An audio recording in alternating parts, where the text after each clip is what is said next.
Hey guys, welcome back to Point A to Be Moto. Today we are going to talk about MotoTorque's 2025 KTM Adventure 390's GPS mount in color black.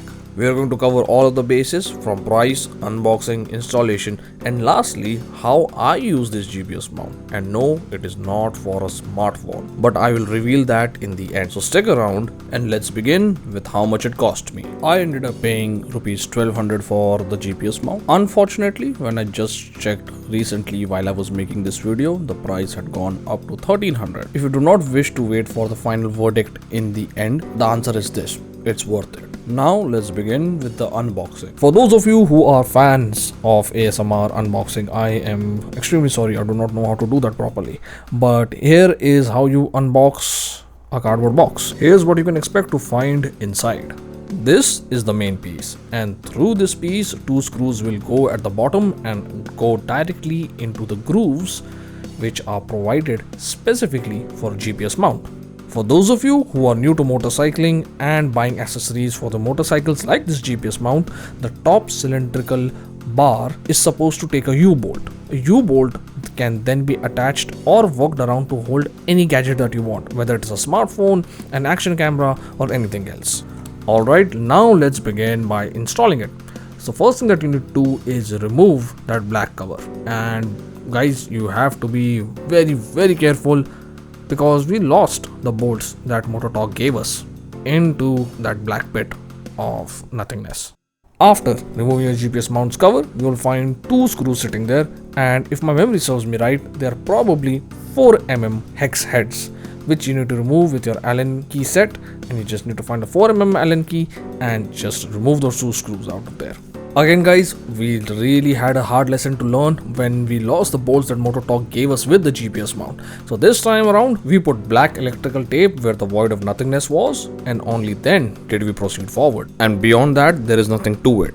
So if you have basic tools lying around and you have a little bit of time, you can do this yourself. I would just like to be very clear that the U-bolt that I'm using here is not included with the MotoTorque's GPS mount. And right about here, I'm done installing the unit, and now it is time for something very serious. Before I show you what I use my GPS mount for, there is something that I would like to tell you.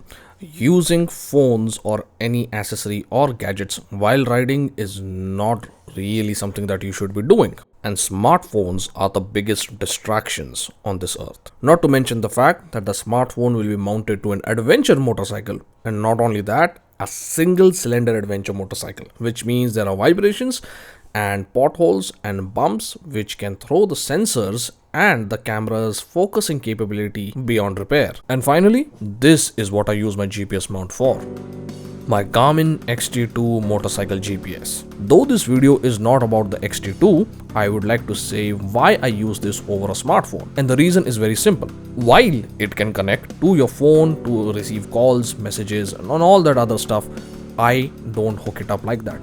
This works without any cellular data, so the only thing that it needs for navigation is an access to a satellite. And as soon as I step outdoors, it starts to receive it. Even as I sit in my garage and I'm showing this video to you, it had 2 bars out of 4. All of this is to say a very simple thing. I have tried to set up the XT2 to be the least distracting as possible and to focus only on riding. So it only does one job, which is to show me the way. That's enough for the XT2, and now let's move to the verdict. At the beginning of the video, my verdict was very simple, that it is definitely worth the money. And now with this small demonstration, I am just going to show you what I meant by that.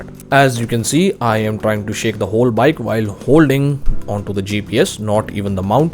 I guess this is supposed to tell you that this is very sturdy and that it won't come off.